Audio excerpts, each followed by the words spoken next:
ਇਸ਼ਤਰੋ ਕਾਨੂੰਨ।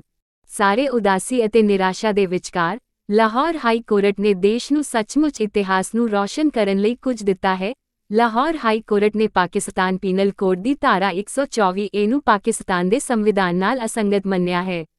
ਧਾਰਾ 124A, ਜਿਸ ਨੂੰ ਆਮ ਤੌਰ ਤੇ ਦੇਸ਼ ਧਰੋਹ ਕਾਨੂੰਨ ਵਜੋਂ ਜਾਣਿਆ ਜਾਂਦਾ ਹੈ, ਸਾਡੇ ਬਸਤੀਵਾਦੀ ਅਤੀਤ ਦੀ ਇੱਕ ਬਦਸੂਰਤ ਪ੍ਰਤੀਕ ਹੈ। 1870 ਵਿੱਚ ਸਾਡੇ ਬਸਤੀਵਾਦੀ ਹਾਕਮਾਂ ਦੁਆਰਾ ਪੇਸ਼ ਕੀਤਾ ਗਿਆ ਸੀ ਅਤੇ ਉਨ੍ਹਾਂ ਦੁਆਰਾ ਸ਼ਾਸਨ ਕੀਤੀ ਗਈ ਆਬਾਦੀ ਉੱਤੇ ਪੂਰਨ ਨਿਯੰਤਰਣ ਦੀ ਉਨ੍ਹਾਂ ਦੀ ਇੱਛਾ ਨੂੰ ਦਰਸਾਉਂਦਾ ਸੀ। ਇਸ ਦੀ ਵਰਤੋਂ ਸੱਤਾਧਾਰੀ ਜਮਾਤਾਂ ਲਈ ਕਿਸੇ ਵੀ ਅਸੁਵਿਧਾਜਨਕ ਚੁਣੌਤੀ ਪੈਦਾ ਕਰਨ ਵਾਲੇ ਅਸਹਿਮਤੀਵਾਦੀਆਂ ਨੂੰ ਹਰਾਉਣ ਲਈ ਕੀਤੀ ਜਾਂਦੀ ਸੀ। ਅੰਗਰੇਜ਼ਾਂ ਨੇ ਸ਼ਾਇਦ ਉਪ ਮਹਾਂਦੀਪ ਨੂੰ ਛੱਡ ਦਿੱਤਾ ਹੋਵੇ ਅਤੇ 2010 ਵਿੱਚ ਆਪਣੇ ਦੇਸ਼ਧਰੋਹ ਕਾਨੂੰਨ ਨੂੰ ਰੱਦ ਕਰ ਦਿੱਤਾ ਹੋਵੇ, ਪਰ ਪਾਕਿਸਤਾਨ ਅਤੇ ਭਾਰਤ ਦੋਵੇਂ ਇਸ ਵਿਰਾਸਤ ਨਾਲ ਜੁੜੇ ਰਹੇ।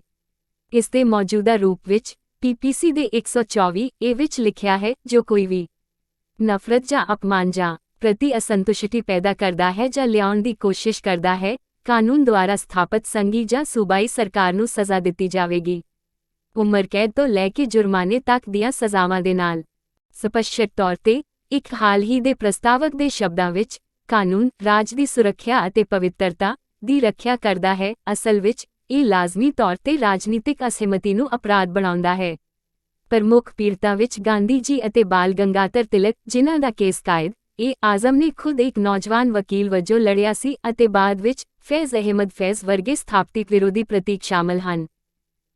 ਹਾਲ ਹੀ ਦੇ ਇਤਿਹਾਸ ਵਿੱਚ, ਪਸ਼ਤੂਨ ਤਹਫੂਜ਼ ਮੂਵਮੈਂਟ ਦੇ ਨੇਤਾਵਾਂ, ਜਿਵੇਂ ਕਿ ਮਨਜ਼ੂਰ ਪਸ਼ਤੀਨ, ਖੱਬੇ ਪੱਖੀ ਨੇਤਾ ਜਿਵੇਂ ਅਮਰ ਅਲੀ ਜਾਨ, ਅਤੇ PTI ਦੇ ਵੱਖੋ ਵੱਖਰੇ ਨੇਤਾਵਾਂ, ਜਿਵੇਂ ਕਿ ਸ਼ਹਿਬਾਜ਼ ਗਿੱਲ ਅਤੇ ਫਵਾਦ ਚੌਧਰੀ, ਨੂੰ ਉਸੇ ਕਾਨੂੰਨਾਂ ਦੇ ਤਹਿਤ ਨਜ਼ਰਬੰਦੀ ਦਾ ਸਾਹਮਣਾ ਕਰਨਾ ਪਿਆ ਹੈ।